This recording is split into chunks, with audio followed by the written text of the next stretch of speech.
Bienvenue dans cette seconde vidéo sur les biais cognitifs. Je vous félicite d'avoir tenu bon lors de la première vidéo qui était, à vrai dire, assez costaud à avaler, peut-être un peu indigeste de par son aspect théorique. Et donc je vous souhaite donc la bienvenue dans cette seconde vidéo qui sera peut-être un peu plus rafraîchissante avec plein d'exemples d'expériences sur nos biais cognitifs. C'est parti. La réponse, c'est qu'il faut faire mieux, qui sont même parfois des criminels de guerre. Mais d'où vient cette image? C'est la fameuse coccinelle, donc c'est la Volkswagen. Donc Volkswagen en allemand veut dire voiture. Dans cette seconde partie du livre, système 1, système 2, les deux vitesses de la pensée, l'auteur en fait va s'attaquer à ce qu'on appelle le biais cognitif. Alors le biais cognitif, qu'est-ce que c'est? C'est une déviation de la pensée ou du jugement qui peut entraîner des erreurs dans la manière dont nous traitons l'information et dans la manière dont nous prenons nos décisions. Et les biais cognitifs, ce sont des schémas de pensée qui sont automatiques et qui sont bien souvent inconscients et qui influencent notre perception de la réalité et peuvent nous amener à faire des erreurs de raisonnement. Alors, ces biais, ils peuvent résulter de processus mentaux, comme par exemple la simplification cognitive, les raccourcis mentaux, les préjugés, les émotions ou encore les expériences passées. Et ils peuvent affecter de nombreux aspects de notre prise de décision, y compris dans la manière dont nous évaluons les risques et nous interprétons les informations, et la manière dont nous formons des opinions sur les autres et dont nous nous comportons dans diverses situations. Dans cette partie, il va essayer de nous faire prendre conscience de l'ensemble de ces biais et de savoir comment les reconnaître, comment en être conscient pour nous aider à prendre des décisions qui sont plus éclairées et finalement à éviter des erreurs de jugement. Cela dit, quand même important de noter que même si on est conscient de ces biais, ce qu'on voit, enfin ce qu'on découvre quand quand on lit cette partie du livre, c'est qu'en fait il peut être vraiment difficile d'éviter complètement ces biais, parce qu'en fait souvent ils sont vraiment enracinés dans nos processus mentaux qui sont automatiques et inconscients dans notre fameux système 1. Alors son premier chapitre s'appelle La loi des petits nombres et il commence par nous poser la question pourquoi en fait on est intuitivement des piètres statisticiens. La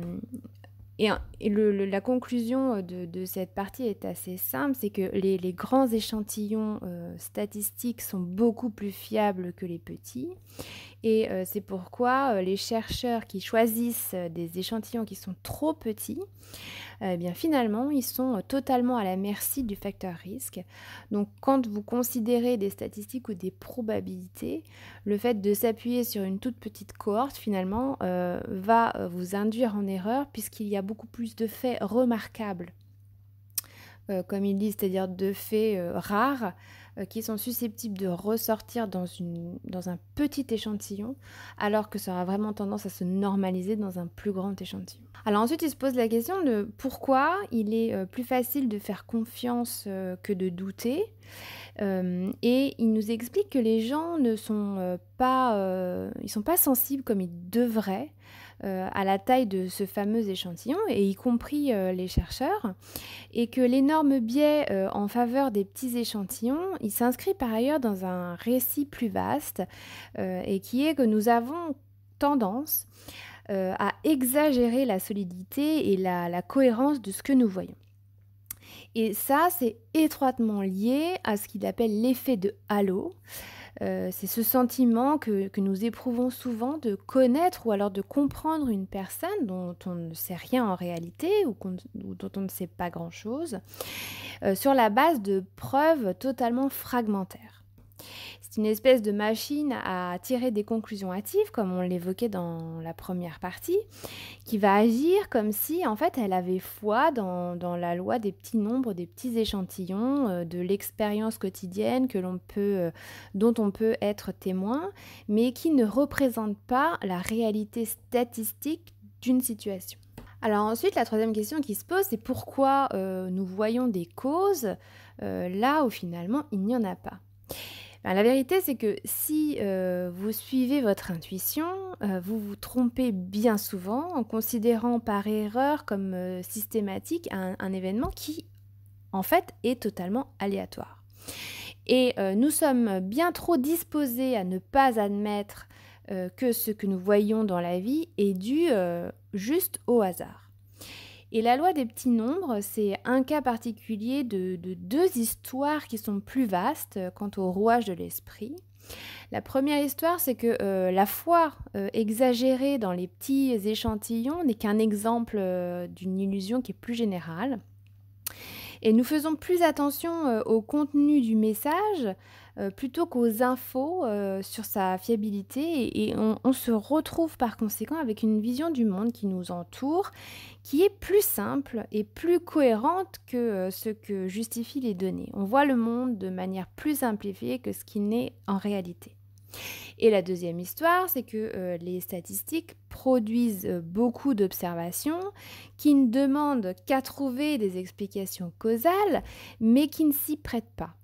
Et il y a bien des faits dans le monde qui sont juste dus au hasard et les explications causales d'événements aléatoires sont immanquablement fausses. Dans le chapitre suivant, il va parler de ce qu'il appelle les ancres et il commence avec l'expérience suivante. Il y a une roue de la fortune qui est truquée et qui est faite juste pour tomber soit sur le chiffre 10 ou le chiffre 65. Et ensuite, on va poser deux questions à des sujets qui impliquent des réponses chiffrées de leur part. Donc la roue de la fortune tourne, elle tombe soit sur 10, soit sur 65, donc les gens sont témoins de ça, et ensuite on leur pose une question, et dans la réponse, c'est un chiffre. Par exemple, quel âge avait Gandhi quand il est mort ? Et ce qu'on constate, c'est que les réponses se rapprochent étonnamment du résultat dont les sujets ont été témoins sur la roue, le résultat de la roue de la fortune. Et ça, c'est l'effet d'ancrage. Et il survient quand les gens considèrent une valeur particulière avant d'estimer une quantité qui leur est inconnue. Donc, la valeur particulière qu'ils considèrent, c'est bien le 10 ou le 65 de la roue de la fortune. Et ils vont s'en servir pour estimer quelque chose qu'ils ne connaissent pas, mais auquel on leur demande de répondre. C'est-à-dire l'âge de Gandhi quand il est mort. Et les estimations restent proches du chiffre que les gens ont considéré, d'où cette image d'une ancre. Dans le sens l'encre du bateau que l'on jette à la mer pour que le bateau reste immobile. Et les effets d'ancrage ont un rôle déterminant dans la négociation et en particulier celle où évidemment il est question de prix. Ce qui nous dit, c'est que nos pensées et nos jugements, ils sont influencés et beaucoup plus que nous le souhaitons ou beaucoup plus que ce dont nous avons conscience. Influencés par quoi ? Par l'environnement du moment. On est conscient de l'encre, mais on ne sait pas comment elle oriente notre pensée, car en fait, on n'est pas en mesure d'imaginer comment on aurait pensé ou comment on aurait répondu si l'encre avait été différente ou si même il n'y avait pas eu cette fameuse encre. Alors, cependant, nous devrions quand même partir du principe que tout chiffre que l'on vous suggère a quand même cet effet d'ancrage sur vous. Et si les enjeux sont élevés, de fait, vous devriez quand même mobiliser votre système 2 afin de combattre les effets de cet effet d'ancrage. Alors, dans le chapitre suivant, il nous parle de la science de la disponibilité. Et lui-même s'est consacré dans les années 71 et 72 à l'heuristique de la disponibilité, c'est-à-dire c'est le processus qui consiste à juger la fréquence d'une catégorie, comme par exemple la catégorie les gens qui divorcent après 60 ans, ou encore la catégorie les plantes dangereuses. Donc ça consiste à juger la fréquence de cette catégorie par la facilité avec laquelle les exemples vous viennent à l'esprit. Donc autrement dit, vous voulez estimer la taille d'une catégorie, mais ce que vous notez, c'est l'impression d'aisance avec laquelle des exemples vous viennent à l'esprit. Et cette heuristique-là va déboucher sur des biais. Alors par exemple, un événement marquant comme les divorces hollywoodiens ou alors les scandales sexuels d'hommes politiques, ça va attirer beaucoup votre attention et les exemples viendront beaucoup plus facilement en tête et vous êtes donc susceptible d'exagérer la fréquence de ces fameux divorces hollywoodiens ou de ces scandales sexuels d'hommes politiques. Autre exemple, un événement dramatique qui va augmenter temporairement la disponibilité de cette catégorie. Par exemple, un accident d'avion qui est relayé sur les médias va modifier temporairement ce que vous éprouvez à propos de la sécurité des voyages en avion. Et pendant un temps, il vous paraîtra plus dangereux de voyager en avion. Un troisième exemple, vos expériences personnelles, les images, les exemples vivants, eh bien, ils sont plus disponibles dans votre esprit que des incidents qui sont arrivés à d'autres, ou que de simples mots, ou encore des statistiques. Par exemple, si vous êtes victime d'une erreur judiciaire, cela va affecter plus votre foi en la justice que si vous aviez lu le même incident dans votre journal. Et alors, il est quand même possible, mais assez fatigant, de résister à ces biais si vous faites l'effort de repenser vos impressions et vos intuitions. Et faut dire quand même que c'est assez fastidieux. Il y a une célèbre étude sur la disponibilité où on pose une question aux deux personnes d'un couple. On leur demande quelle est votre part dans l'entretien de votre intérieur en pourcentage. Est-ce que la vision des gens va être inférieure ou est-ce qu'elle va être fidèle ou bien supérieure à la réalité? Et en fait, les gens ont tous surestimé leur action à cause en fait du biais de disponibilité. C'est-à-dire que quand on faisait le pourcentage de leur part de tâches quotidiennes dans le couple, on arrivait à plus de 100%. La personne disait je fais 40% de serpillière, 10% de repassage, 20%, etc., etc. Et en fait, on arrivait à des 120, 130%, ce qui n'est pas possible, ce qui est une aberration statistique. C'est donc le biais de disponibilité qui est à l'œuvre. Et en fait, les deux membres du couple, ils se souviennent de leurs propres efforts, de leurs propres contributions individuelles avec plus de clarté que ceux de l'autre membre du couple. Et de cette différence en termes de disponibilité va découler une différence dans l'évaluation de la fréquence. Et en fait, ce n'est pas un comportement égoïste puisque les conjoints surestiment également leur responsabilité dans les querelles. Donc ça marche dans les deux sens. Et ce même biais explique pourquoi, au sein d'une équipe de travail, chacun a souvent le sentiment d'avoir fait plus que sa part et qu'il a aussi l'impression que les autres ne sont pas reconnaissants pour ce travail. Et c'est une chose qui paraît bon de rappeler, puisque de temps à autre, il vous arrivera probablement de faire plus que votre part, mais il est utile de savoir que vous éprouverez sans doute ce sentiment, alors même que chaque membre de l'équipe ou même du couple aura cette même sensation d'en avoir fait plus que les autres. Et le fait d'établir une liste d'exemples pour déterminer la fréquence d'une caractéristique peut renforcer son idée de fréquence de deux manières. Soit parce qu'on trouve un nombre d'exemples assez important, soit par la facilité avec laquelle ces exemples nous viennent à l'esprit. Et ces deux choses-là vont avoir tendance à renforcer l'idée de fréquence et à faire que les gens vont surestimer la fréquence d'un événement. Alors, il y a une expérience qui a été faite où on a demandé à des gens de dresser une liste de 6 occasions où ils avaient pu se comporter avec assurance. Et ensuite, on leur demandait vous sentez-vous sûr de vous? Cette première phase d'expérience a été doublée d'une deuxième phase où finalement la liste est devenue non plus 6 occasions, mais 12 occasions. Et quand cette liste passe à 12 exemples demandés, alors il est fort à parier que si vous faites l'exercice, vous devrez probablement lutter pour trouver les derniers pour arriver au nombre de 12 exemples. Et en fait, l'opération ne sera pas fluide. Vous aurez du mal à trouver, ce sera saccadé, vous prendrez du temps, donc ce n'est pas fluide. Alors, qu'est-ce qui comptera le plus ? Est-ce que c'est la quantité d'exemples récupérés ou est-ce que c'est la facilité, la fluidité avec laquelle vous avez récupéré ces exemples ? Eh bien, les gens qui dressent une liste de 12 exemples, bizarrement ou pas, se sentent moins sûrs d'eux que ceux qui en avaient juste à en donner 6. Et ça s'explique parce que, en fait, si vous ne trouvez pas facilement des exemples de votre assurance, eh bien, vous ne manquerez pas de conclure que, eh bien, peut-être vous n'êtes pas confiant du tout. Et l'expérience d'une récupération fluide, finalement, prévaut sur le nombre d'exemples que l'on peut trouver. Alors, il y a eu plusieurs expériences en ce sens qui ont notamment démontré que les gens ils sont moins sûrs de leur choix quand on leur demande de l'argumenter. On constate aussi que les gens sont moins sûrs qu'un événement était inévitable après qu'on leur ait demandé de dresser la liste des moyens qui auraient pu l'éviter. Et que les gens sont moins impressionnés par une voiture de luxe après avoir établi la liste de plusieurs de ses avantages.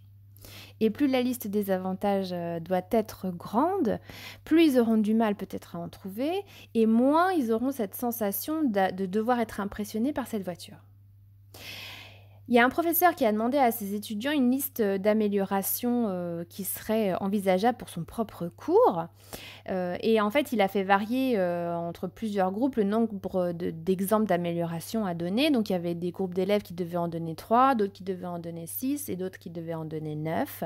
Évidemment, dans le prolongement de ce qu'on a dit, c'est sans surprise que ceux dont la liste était la plus longue à fournir étaient finalement ceux qui, après, appréciaient le plus le cours de ce professeur. Dans quelle mesure c'est l'inverse qui se passe, c'est-à-dire dans quelle mesure c'est finalement le nombre d'exemples qui compte par rapport à la fluidité avec laquelle on trouve ces exemples. Alors, si on donne au sujet une raison factice pour laquelle la fluidité leur fait défaut au bout de 5 ou 4 exemples, par exemple, dans une expérience, on a mis de la musique au sujet qui devait trouver des exemples d'assurance et on leur a dit au préalable que la musique allait altérer leur faculté de concentration et qu'il serait normal qu'ils aient du mal à se focaliser sur l'expérience, sur l'exercice qui leur était demandé. Et on constate en fait que finalement, ça ne va plus influencer leur jugement et que même s'ils n'ont pas réussi à trouver le nombre d'exemples qui leur étaient demandés, s'ils n'ont pas rempli la mission, eh bien, c'est pas grave, ils vont se sentir quand même sûrs d'eux-mêmes, quand bien même ils n'arrivent pas à trouver tous les exemples demandés parce qu'ils ont eu une justification au fait qu'ils ne trouvent pas tous les exemples. Donc, ils s'exemptent eux-mêmes de cet échec qui, finalement, dans cette expérience, n'est pas dû à l'individu en lui-même, mais qui est dû à un contexte environnemental, à savoir la musique, et les gens se sentent déchargés de la responsabilité de ne pas avoir réussi le test à 100%. Et ça ne va pas jouer sur leur propre image d'assurance. Dans une autre expérience, il y a 2 groupes d'étudiants. Il y a un groupe d'étudiants qui viennent de familles avec des antécédents cardiaques et l'autre groupe qui n'ont pas du tout d'antécédents cardiaques. On leur demande de lister les comportements à risque pour le cœur et de lister des comportements préventifs. Donc entre 3 à 8 selon les sous-groupes de l'expérience. Et pour les étudiants qui n'ont pas de passif dans leur famille, ceux qui peinaient à trouver 8 comportements à risque, eh bien, ils se sentaient plus à l'abri. Et ceux qui peinaient à trouver des comportements préventifs, ils se sentaient menacés.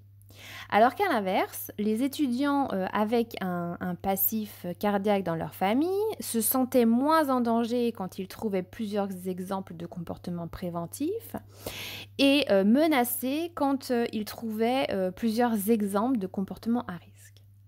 La conclusion de cette expérience, c'est que le système 1, qui permet une fluidité dans le fait de trouver des exemples, il peut être remplacé par une concentration sur le contenu et de fait un engagement direct du système 2 qui intervient. Et les gens qui se laissent guider par le système 1, ils sont nettement plus sensibles au biais de la disponibilité que ceux qui se trouvent dans un état de vigilance renforcé, comme on disait dans la première partie, les gens plus engagés, les gens rationnels. Il y a quelques exemples de situations que l'auteur donne où les gens se laissent porter par le système 1 et dans lesquels ils sont affectés par l'aisance de récupération plutôt que par le contenu de ce qu'ils ont pu récupérer comme exemple. Alors, il cite le fait que les gens sont sont plus susceptibles de se laisser porter par le système 1 s'ils sont engagés dans une autre tâche qui nécessite déjà un effort, ou alors s'ils sont de bonne humeur parce qu'ils viennent de penser à un épisode heureux de leur vie, comme on a dit dans la première partie en fait, le fait d'être heureux va relâcher la vigilance du système 2 et va laisser place au système 1. Si les gens ne sont pas dépressifs, donc ça rejoint l'exemple d'avant, les gens qui sont bien dans leur tête sont moins vigilants. S'ils sont éclairés sur le sujet de la tâche, mais sans pour autant être d'authentiques spécialistes, donc quand ils sont entre deux eaux finalement, s'ils ont une grande foi dans leur intuition, alors là c'est très dangereux, s'ils ont du pouvoir ou s'ils ont l'impression d'en avoir, et ça a été montré, en fait il suffit juste de rappeler aux gens un moment où ils ont eu le pouvoir pour accroître leur confiance apparente dans leur propre intuition. Alors le chapitre suivant s'attaque au trio disponibilité, émotion et risque. Dans ce chapitre, en fait, il parle de l'expérience de Slovic, qui est un spécialiste de l'évaluation des risques. Alors, au niveau de la disponibilité et de l'affect, ce qu'il nous dit, c'est que le monde que nous avons dans la tête, ce n'est pas une réplique exacte de la réalité. Nos attentes quant à la fréquence d'un événement, en fait, elles sont déformées par la prépondérance et l'intensité émotionnelle des messages auxquels nous sommes exposés. Par exemple, les estimations des causes de décès sont déformées par la couverture médiatique, qui elle-même met en avant la nouveauté et le caractère poignant. Et c'est ici l'heuristique de l'affect qui entre en jeu. Et lorsque les personnes sont favorables ou quand elles aiment quelque chose ou quelqu'un, en fait, elles ont tendance à n'en voir que les avantages sans presque aucun risque. Et à l'inverse, lorsqu'ils n'y sont pas favorables ou quand ils n'aiment pas quelqu'un ou quelque chose, ils ne peuvent penser qu'à leurs inconvénients, à leurs défauts, et peu d'avantages leur viennent à l'esprit. C'est par exemple le fameux cas des pros ou des anti-nucléaires. Quand vous assistez à un débat entre les deux clans, c'est absolument insupportable et inaudible parce que, en fait, les gens ne voient pas le sujet du même point de vue. Et la cohérence de l'affect, c'est un élément clé de ce que l'auteur va appeler la cohérence associative. Et l'heuristique de l'affect, en fait, simplifie la vie en créant un monde beaucoup plus ordonné que la réalité. Et dans le monde imaginaire où nous vivons, eh bien, les bonnes choses n'ont que peu d'inconvénients et les mauvaises choses n'ont pas d'avantages. Et toutes les décisions sont faciles. Or, dans le monde réel, bien sûr, nous sommes souvent confrontés à de douloureux compromis entre les avantages et les inconvénients. Alors ensuite, il nous parle du grand public et des spécialistes. Paul Slovic, qui est ce fameux spécialiste de l'évaluation des risques, brosse finalement un portrait de monsieur et madame tout le monde qui est assez loin d'être flatteur, puisqu'ils seraient guidés par leurs émotions plus que par la raison, ils seraient facilement impressionnés par des détails sans importance, il aurait une sensibilité inappropriée aux probabilités négligeables. Mais en fait, qu'en est-il des spécialistes qui sont censés être plus éclairés que ce fameux monsieur et madame tout le monde? Alors, ces spécialistes, ils présentent aussi de nombreux biais, puisque en fait, pour eux, le risque, c'est quelque chose qui est objectif. C'est une occurrence. Alors que le grand public va y ajouter des distinctions qui sont plus subtiles.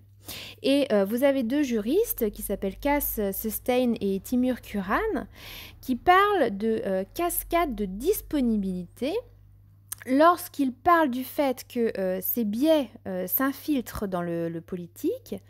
Et en fait, c'est une sorte de chaîne auto-entretenue d'événements qui peut partir de réactions dans les médias, par exemple, à un événement relativement mineur et qui peut aboutir à une panique publique et à des actions à grande échelle du gouvernement.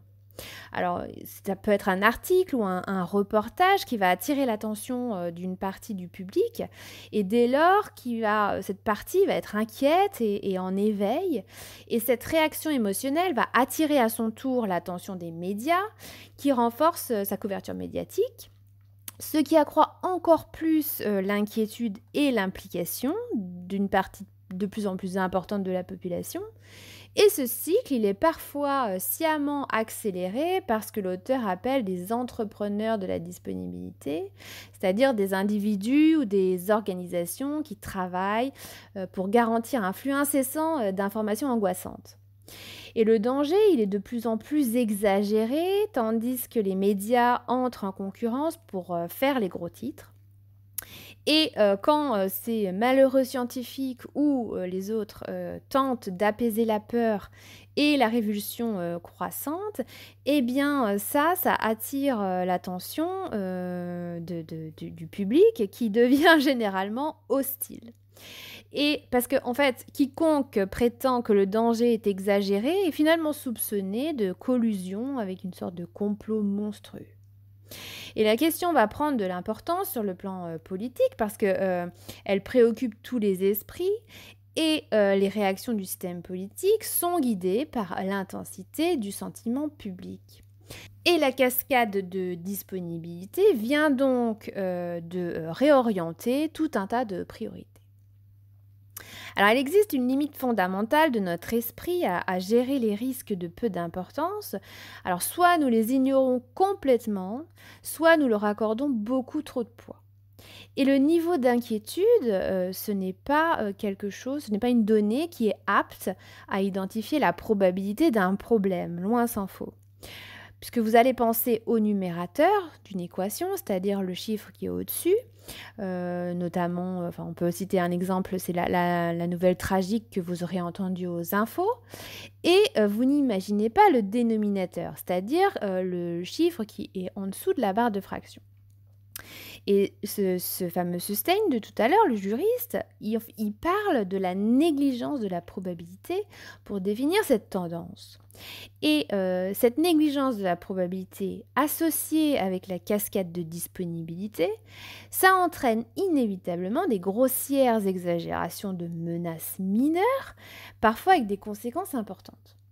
Alors, dans le monde moderne, les terroristes, ce sont les praticiens les plus experts de l'art de déclencher des cascades de disponibilité, puisque les attentats causent beaucoup moins de morts que les accidents de la route, et ce, y compris dans les pays qui en sont la cible particulière, comme en Israël et en Palestine. Mais la différence tient en fait à la disponibilité des deux risques et à la facilité et la fréquence avec laquelle ils nous viennent à l'esprit. Et des images atroces répétées sans fin dans les médias, ça met tout le monde sur les nerfs. Il est très difficile de raisonner tout le monde pour revenir à un état de calme absolu. Et le terrorisme s'adresse directement au système 1. Donc la conclusion, c'est que la psychologie devrait permettre de développer des politiques de gestion des risques qui associeraient les connaissances des spécialistes et les émotions et les intuitions du public. Alors dans le chapitre suivant, qui s'appelle la spécialité de Tom W., il nous parle d'une expérience où en fait on donne la description de la personnalité d'un étudiant que l'on appelle Tom, à des sujets qui devaient évaluer la probabilité que ce dernier étudie telle ou telle discipline à l'université. Et donc les résultats, c'est que les gens utilisaient la représentativité, c'est-à-dire la ressemblance avec les stéréotypes, plutôt que d'utiliser la probabilité. Les gens avaient classé les disciplines en fonction des stéréotypes de la description de ce fameux Tom. Et la question sur la probabilité, elle était difficile, alors que celle portant sur la ressemblance était plus facile. Et c'était à cette dernière question que finalement les gens avaient répondu. Et ça, c'est une grave erreur parce que les jugements de similarité et les jugements de probabilité, ils ne sont pas régis par les mêmes règles logiques. Et ça, ça peut quand même avoir des vertus de juger la probabilité par la représentativité, parce que souvent quand même ces représentations intuitives, elles contiennent une part de vérité, mais dans d'autres situations, les stéréotypes sont faux, et l'heuristique de la représentativité peut être source de grandes erreurs. Et baser tout son jugement sur la représentativité nous fait surestimer la survenue d'événements improbables, c'est-à-dire d'événements dont le taux de base est faible. Quand on se livre à un jugement intuitif qui est incorrect, il faut rejeter la faute tant sur le système 1 qui a suggéré l'intuition que sur le système 2 qui finalement l'a approuvé et a exprimé cette intuition sous forme d'un jugement.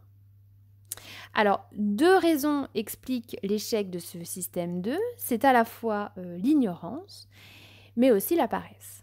Alors, dans le chapitre suivant, il nous parle d'une autre expérience. On donne la description d'un personnage féminin fictif à des étudiants toujours, et on demande aux gens quelle serait la profession de cette femme. Alors, une nouvelle fois, la représentativité appartient à un groupe d'évaluation fondamentale qui sont étroitement liés et qui sont susceptibles d'être produites ensemble. Et les résultats les plus représentatifs s'associent à la description de la personnalité pour donner les histoires que l'on se raconte dans notre tête les plus cohérentes. À partir de la description, on se brode tout un scénario, le cerveau est très doué pour faire ça. Et ces histoires-là, ce ne sont pas forcément les plus probables, mais elles sont plausibles. Et les notions de cohérence, de plausibilité et de probabilité, en fait, elles sont souvent confondues chez les gens qui ne se méfient pas. Donc, la conclusion de l'expérience, qui n'est finalement pas nouvelle, c'est que le système 2 n'est pas particulièrement alerte et que la paresse du système 2, c'est une donnée importante de la vie qui conditionne beaucoup de nos jugements. Il y a aussi une expérience avec 2 services de vaisselle d'occasion qui sont à vendre. Il y a un service de vaisselle en fait où toutes les pièces sont en bon état et il y a exactement le même, mais dans lequel on rajoute 2 autres pièces mais qui sont fêlées. Et le fait de mettre des éléments chers ou de bonne qualité avec d'autres qui sont moins chers ou qui sont abîmés, ça n'aura pas pour conséquence de faire augmenter le prix du lot sous l'effet d'une addition. On pourrait dire qu'il y a plus de pièces, donc si une pièce vaut telle valeur, le prix du lot où il y a plus de pièces sera plus important que l'autre. Ce serait logique, ce serait l'effet d'une addition. Mais au contraire, en fait, ça aura pour effet de faire baisser la valeur du lot. Donc dans ce cas, mettre moins de pièces, c'est faire plus de valeur. Le fait d'ajouter un cadeau bon marché à un produit qui est hors de prix, ça va faire perdre à l'offre en question tout son attrait. Et dans la plupart des situations, il n'y a que la comparaison directe entre les deux lots, c'est-à-dire la comparaison directe entre le service de vaisselle en bon état et avec moins de pièces et le service de vaisselle avec plus de pièces mais des pièces fêlées. Il n'y a que la comparaison entre ces 2 lots qui oblige les gens à faire preuve de davantage de prudence et de logique. Mais pas toujours. Et puis on n'a pas toujours l'occasion de faire une comparaison directe entre 2 situations. Et parfois, en fait, l'intuition va tout simplement battre la logique, et même quand on a la bonne réponse sous le nez. Alors ensuite, il parle des situations où les causes vont écraser les statistiques. Donc on donne un scénario à des sujets, on leur dit qu'il y a un taxi qui a été impliqué dans un accident avec un délit de fuite, et que dans cette fameuse ville, il y a 2 sociétés de taxi qui travaillent, il y a les verts et les bleus, et on donne 2 informations au sujet. On leur dit que 85% des taxis de la ville sont verts, que 15% sont bleus. Et ensuite, on dit qu'il y a un témoin qui a identifié le taxi comme étant bleu et que la cour a vérifié la fiabilité du témoin dans des circonstances reproduisant celles de la nuit de l'accident et que cette fameuse cour a conclu que le témoin avait identifié correctement chacune des 2 couleurs à 80%. Et on demande aux gens quelle est la probabilité que le taxi impliqué dans l'accident soit bleu plutôt que vert. Les taxis bleus étant les taxis les moins représentés dans la ville puisqu'ils ne sont que 15% sur la totalité des taxis. Alors, ce qui est important de noter, c'est qu'il existe 2 types de taux de base, c'est-à-dire 2 types de probabilités. Il y a le taux de base statistique qui sont des données sur une population à laquelle appartient une catégorie, mais elle ne se rapporte pas au cas pris individuellement. Donc, par exemple, le taux de base statistique dans l'exemple, c'est 85% des taxis sont verts et 15% sont bleus. Et ensuite, on a des taux de base causaux, c'est un terme qui vient du psychologue Issek Ashken, j'espère que je le prononce bien. Et ces taux de base causaux vont modifier votre façon de considérer comment le cas individuel s'est produit. Si par exemple je vous dis que 85% des accidents sont provoqués par les taxis verts sur une année, là c'est un taux de base causal qui va influencer votre jugement sur la conduite des taxis verts. Et les deux types de taux de base, donc ils sont traités différemment. Le taux de base statistique, il est souvent sous-estimé. Parfois, il est complètement négligé quand les infos spécifiques sur le cas étudié sont disponibles. Et le taux de base causal, il est traité comme une info sur le cas individuel et il est facilement combiné avec d'autres informations qui se rapportent à ce fameux cas et ça peut prendre finalement la forme d'un stéréotype. À savoir que quand on vous dit que 85% des taxis, 85% des accidents sont provoqués par les taxis verts, ce qui vous vient à l'esprit tout de suite, c'est les chauffeurs de taxis verts sont dangereux. Alors, comment on définit le stéréotype ? Le stéréotype, c'est la déclaration sur le groupe qui est acceptée avec certaines précautions, comme des faits concernant tous ses membres. Par exemple, le fait de dire que on aime le cyclisme en France. Ça, c'est un stéréotype. Alors, dans notre culture, le mot stéréotype, il a une connotation assez négative, mais en fait, ici, dans l'ouvrage de Kahneman, il l'utilise comme un usage assez neutre. Et une des caractéristiques du système 1, c'est qu'il représente les catégories comme des normes et des prototypes. Et c'est comme ça que nous pensons aux chevaux, ou alors aux frigos, ou aux policiers. En fait, nous avons en mémoire une représentation d'un ou plusieurs membres dits normaux de chacune de ces catégories. Et finalement, quand ces catégories ne sont pas des objets, mais sont des catégories sociales, là, du coup, on va parler de stéréotypes. Et alors, il y a certains d'entre eux qui sont faux et de manière pernicieuse.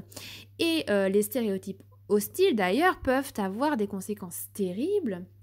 Mais le fait est qu'on ne peut pas échapper aux faits psychologiques. C'est par des stéréotypes, qui soient corrects ou erronés, que nous envisageons les catégories. Et notons que le fait de négliger des stéréotypes valides aboutit immanquablement à des jugements loin d'être optimaux. Sur le plan moral, évidemment, la résistance aux stéréotypes, c'est louable, mais cette résistance peut avoir un prix. Alors, par exemple, il nous parle de l'expérience du bon samaritain, où dans cette expérience, en fait, les participants avaient été placés dans des cabines individuelles et avaient été invités à s'exprimer dans un interphone sur leur vie personnelle et sur leurs problèmes. Et ils devaient parler chacun à leur tour pendant 2 minutes. Donc il y a un seul micro qui était activé à la fois, et chaque groupe se composait de 6 participants, dont un qui était un leurre, un comédien. Le comédien intervenait le premier en suivant un script qui était préparé par les expérimentateurs. Et il décrivait en fait les difficultés qu'il éprouvait pour s'adapter à New York. Et il reconnaissait qu'il était sujet à des crises et quand il était stressé. Et puis les autres prenaient ensuite la parole. Et quand ce fut de nouveau au tour du comédien, en fait, il devient nerveux et incohérent et il affirme qu'il se sent au bord d'une crise. Et il demande de l'aide. Et les derniers mots que les autres membres de l'expérience entendent, c'est du genre « Est-ce que quelqu'un peut m'aider ? Je crois que je vais mourir », et puis un bruit d'étouffement, et puis ensuite c'est le silence. Et à ce moment-là, le micro du participant suivant s'active et on n'entend plus rien de l'individu qui était peut-être en train de mourir. Alors, selon vous, qu'ont fait les participants à l'expérience? Pour ce qu'ils savaient, ces participants, en fait, c'était que l'un d'entre eux venait d'avoir probablement une attaque et avait demandé de l'aide. Mais comme il y avait plusieurs personnes qui étaient susceptibles de réagir, donc pour eux, en fait, il avait été possible de rester tranquille à l'abri dans leur cabine. Et donc voici les résultats, c'est que sur les 15 participants à l'expérience, donc hors comédien, il y a seulement 4 personnes qui ont réagi immédiatement à l'appel à l'aide. Il y a 6 personnes qui ne sont jamais sorties de leur cabine et il y a 5 autres personnes qui sont sorties mais longtemps après que la victime s'était probablement étouffée.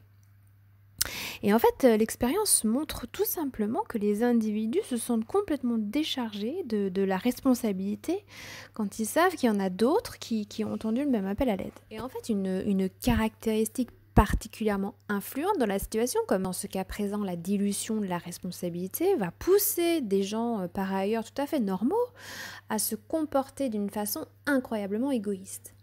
Et ces résultats surprennent parce qu'en fait, ils vont à l'encontre de ce que l'on s'imagine sur nous-mêmes et plus globalement sur la nature humaine en général.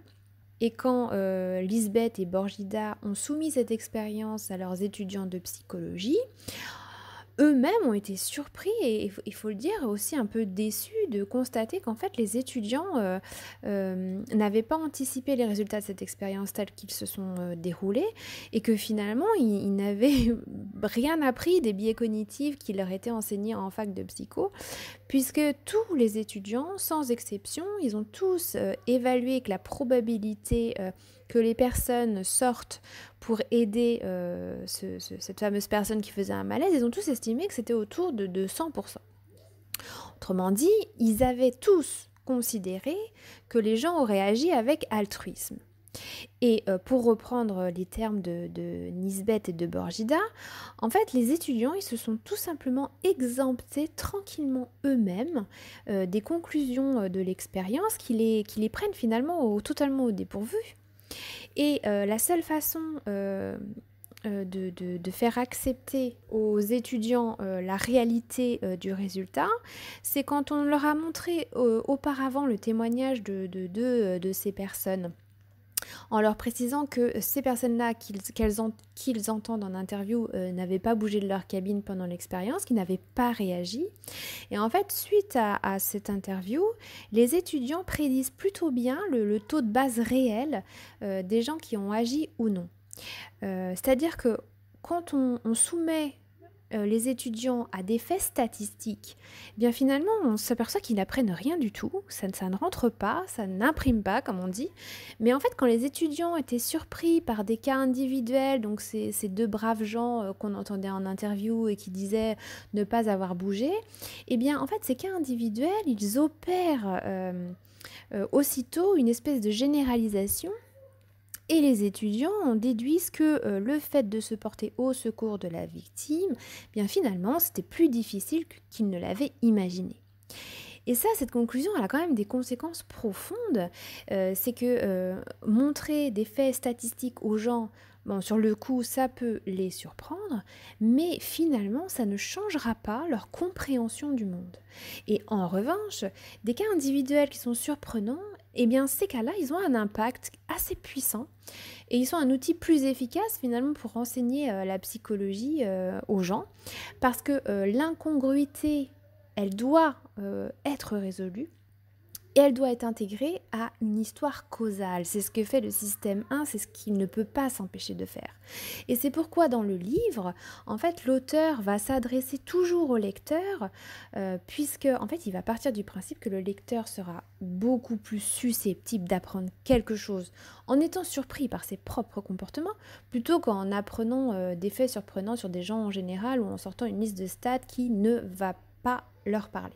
Alors ensuite, dans le chapitre suivant, il parle de la régression vers la moyenne. Alors la régression vers la moyenne, c'est un concept qui a été inventé par un Anglais qui s'appelle Sir Francis Galton à la fin du 19e siècle, qui est mathématicien. Et pour la petite histoire, qui est, non pas que je veux que vous fassiez une bonne ou une mauvaise intuition avec cet effet de halo dont on parlait au premier chapitre, mais c'est un cousin éloigné de Darwin. Et pour expliquer le concept de régression vers la moyenne, l'auteur a travaillé avec des instructeurs de l'aviation israélienne sur la psychologie d'un entraînement efficace. Et il évoque un principe important de la formation spécialisée. Donc il explique à son auditoire, qui est donc des instructeurs de l'aviation israélienne, que en fait il est plus efficace de récompenser une amélioration que de punir une erreur. Et à la fin de son discours, il y a un instructeur qui était assez chevronné, qui lui affirme qu'en fait, quand il félicite un élève pilote, bien la fois d'après, il s'en tire moins bien, alors que lorsqu'il lui hurle dessus dans l'oreillette à chaque fois qu'il rate sa manœuvre, bien il s'en tire beaucoup mieux la fois d'après. Et en fait, l'instructeur, il avait à la fois raison, mais aussi complètement tort. En fait, quand il récompensait une performance, il était probable que la prochaine prestation de l'élève serait décevante et les punitions étaient généralement suivies d'une amélioration. Mais sa déduction sur la récompense et la punition était en fait à côté de la plaque, parce qu'en fait, ce qu'il avait observé s'appelait tout simplement la régression vers la moyenne, qui en fait dans ce cas était simplement due aux fluctuations aléatoires de la performance des pilotes. Et en fait, l'élève qui accomplit une prestation supérieure à la moyenne sur une journée n'avait sans doute eu que de la chance lors de cette tentative, et il est probable que sa prestation se détériore par la suite les jours suivants. Et qu'il ait été ou non félicité, c'est totalement indépendant. De même, l'instructeur hurlait sur un élève lorsque la performance de ce dernier était particulièrement mauvaise et donc voué à s'améliorer quoi que fasse l'instructeur. Et donc l'instructeur avait rattaché une interprétation causale aux fluctuations pourtant inévitables d'un processus qui est en réalité tout bonnement aléatoire. Alors, considérons un score élevé dans une compétition de golf. Est-ce qu'on doit dire que le meilleur de cette compétition a été plus talentueux que la moyenne des participants, ou est-ce qu'on doit déduire que ce jour-là, il a sans doute eu en moyenne plus de chances que d'habitude? Et le second jour de cette compétition, eh bien, vous vous attendez à un score du même niveau que le premier jour, à la fois pour le meilleur compétiteur, mais aussi pour celui qui a fini dernier la veille. Mais si on part du principe que l'équation du succès, c'est du talent plus de la chance, eh bien, nous n'avons aucun moyen de prédire la chance du sportif. Il faut donc que, en vos estimations, partent du principe que la performance sera moyenne, donc ni bonne ni mauvaise, c'est-à-dire que la meilleure estimation du score ne sera jamais celle qui est calquée sur les performances de la veille, c'est une erreur statistique. Et le sportif qui a bien joué le premier jour, il réussira aussi sans doute le second jour, mais moins que la veille, parce qu'en fait la chance inhabituelle dont il a probablement bénéficié ne va manifestement pas durer, et idem pour le pire joueur du premier jour, sa malchance ne durera sans doute pas. Et finalement, l'écart entre les deux joueurs aura aussi tendance à se réduire, même si le premier continuera à faire mieux que le dernier, évidemment. Et c'est pourquoi cette logique s'appelle régression vers la moyenne. Plus le premier score sera extrême, dans un sens comme dans l'autre, plus il faudra s'attendre à une régression. Parce qu'un score particulièrement excellent laisse entrevoir quand même l'intervention d'une chance tout aussi exceptionnelle.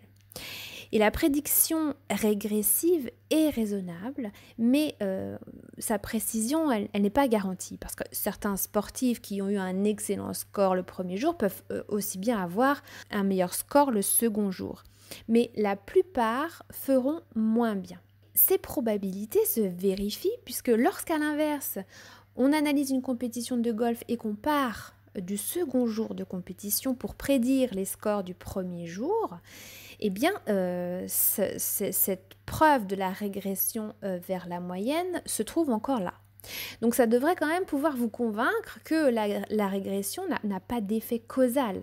Ce qu'il y a, c'est qu'il y a des histoires causales erronées qui sont partout, comme la bien connue malédiction du Sports Illustrated, qui veut qu'un sportif ayant fait une couverture de magazine soit condamné à de piètres performances la saison suivante. Alors pour ça, on évoque souvent l'excès de confiance en soi du sportif ou alors la pression face aux grands espoirs qui ont été suscités suite à cette mise sous les projecteurs. Mais en fait, réfléchissons juste autrement. Parce qu'en fait, le sportif qui se retrouve en couverture d'un magazine, il a dû avoir une saison exceptionnelle, sans doute avec un petit coup de pouce de la chance. Or, cette dernière, elle est assez capricieuse. Et ce n'est peut-être pas satisfaisant, car nous préférerions une histoire causale, comme nous les aimons tellement, mais il ne faut pas chercher plus loin. La régression à la moyenne se situe partout. Et son inventeur, Sir Galton, dont je parlais tout à l'heure, l'invoque dès 1886 dans un article qui s'appelle « Régression vers la médiocrité dans la stature hiérarchique », où en fait il s'amuse à mesurer la taille des générations successives. Et la conclusion qu'il en tire, c'est que les enfants n'ont pas tendance à ressembler aux parents par la taille, mais semblent être plus dans la moyenne qu'eux. Donc ils sont plus grands quand les parents étaient petits, et ils sont plus petits si les parents étaient grands. Et donc la régression filiale moyenne était directement proportionnelle à la déviation parentale par rapport à la dite moyenne. Et Galton finira par démontrer qu'une régression se produit inévitablement quand la corrélation entre les deux mesures est imparfaite. Par exemple, quand on vous dit « les femmes très intelligentes ont tendance à épouser des hommes moins intelligents qu'elles ». Alors, lancez cette conversation entre amis lors d'une soirée, et même ceux qui ont des notions de statistiques tenteront d'y trouver des interprétations causales, du genre « les femmes ne veulent pas être en concurrence dans leur couple » ou alors « les hommes intelligents ne veulent pas être en concurrence et ne choisissent pas les femmes intelligentes, forçant ces dernières à faire d'autres choix ». Et si nous disons la corrélation entre le niveau d'intelligence des deux conjoints est loin d'être parfaite, alors il est mathématiquement inévitable que des femmes très intelligentes soient mariées à des hommes en moyenne moins intelligents qu'elles et vice-versa. Mais en fait, notre esprit étant fondamentalement biaisé en faveur d'explications causales, on cherche une raison là où il n'y en a pas, en fait, il gère mal les simples statistiques. Or, la régression a une explication, mais elle n'a pas de cause. Et du reste, nous payons fort bien des gens pour qu'ils nous expliquent les effets de régression de façon intéressante. C'est notamment le cas des commentateurs sportifs. Alors, un autre exemple qui peut être éclairant, si on considère la phrase « La condition des enfants dépressifs traités avec une boisson énergisante s'améliore nettement au bout de 3 mois ». Donc la plupart des lecteurs vont déduire quoi ? Eh bien automatiquement que l'amélioration est liée à la boisson énergisante. Mais en fait cette conclusion elle ne se justifie absolument pas. Puisque les enfants dépressifs constituent un groupe extrême, il n'y en a pas beaucoup. Et les groupes extrêmes régressent vers la moyenne avec le temps. Les enfants dépressifs, ils vont finir par aller mieux avec le temps, même s'ils ne se bourrent pas de Red Bull. Donc pour conclure que les boissons énergisantes améliorent la condition des enfants dépressifs, en fait, il faudrait comparer un groupe de patients qui reçoit ce traitement à un groupe contrôle qui n'en reçoit pas ou qui reçoit un placebo. Le groupe contrôle verrait sa condition s'améliorer sous l'effet de la simple régression à la moyenne. Et le but de l'expérience, ça va être de déterminer si les patients traités avec la boisson énergisante présente une amélioration qui est supérieure à ce que pourrait expliquer la régression. Alors ces erreurs, elles sont courantes dans la recherche scientifique et c'est vrai que les scientifiques chevronnés, ils nourrissent quand même une saine méfiance face au piège de la déduction causale qui serait non fondée. Alors ensuite, il va essayer de nous expliquer comment apprivoiser les prédictions intuitives. Et il nous dit que la vie nous offre bien des occasions de prédire entre l'inflation, le chômage, les bénéfices, les pertes, la profitabilité, les stocks. Si vous allumez juste des chaînes d'infos, vous verrez que tout est occasion à prédire. Et certains jugements prédictifs, comme ceux des ingénieurs, cela repose sur des calculs pointus. et sur l'analyse des résultats antérieurs obtenus dans des conditions qui sont similaires. En revanche, vous avez d'autres jugements qui impliquent l'intuition et le système 1. Et ces autres jugements sont de deux sortes. Nous avons certaines intuitions qui font appel aux compétences et à l'expertise par la répétition de l'expérience. Par exemple, les jugements rapides et automatiques, les choix des maîtres d'échecs, le choix des commandants des pompiers et des médecins face à l'urgence. En fait, ce sont des intuitions de compétences qui permettent à une solution à un problème en cours de venir rapidement à l'esprit parce qu'en fait, ce sont des indices familiers qui ont été reconnus. Et puis, vous avez d'autres intuitions qui viennent du fonctionnement d'heuristique, qui substituent souvent une question facile à celle plus dure qui avait été initialement posée. Et la prédiction extrême, ainsi que la tendance à prédire des événements rares à partir de preuves assez ténues, sont toutes les manifestations du système 1. Et il est naturel pour le système 1 de produire des jugements trop assurés parce que l'assurance, elle est déterminée par la cohérence de l'histoire que vous vous êtes racontée à partir des indices dont vous disposiez. Attention, vos intuitions vous donneront des prédictions trop extrêmes et vous aurez tendance à avoir une confiance en elles qui est beaucoup trop grande. La régression, c'est également un problème pour le système 2 qui a du mal à saisir cette notion. C'est un domaine pour lequel il a besoin d'une formation spéciale. Et même quand un cas de régression est clairement identifié, comme dans le cas des instructeurs de vol, où l'auteur a clairement démontré que c'était la régression qui était en jeu, eh bien on va quand même lui attribuer une interprétation causale presque toujours fausse. La deuxième partie est terminée, je vous donne rendez-vous pour la vidéo suivante concernant l'excès de confiance en soi. Kenavo invente la célèbre marque c'est Napoléon. de céréales, présente le livre de Lucille Pétavin, puisqu'elles vont beaucoup plus mourir en enfantant qu'avant. En 1493, Christophe Colomb repart pour sa deuxième expédition pour protéger l'industrie.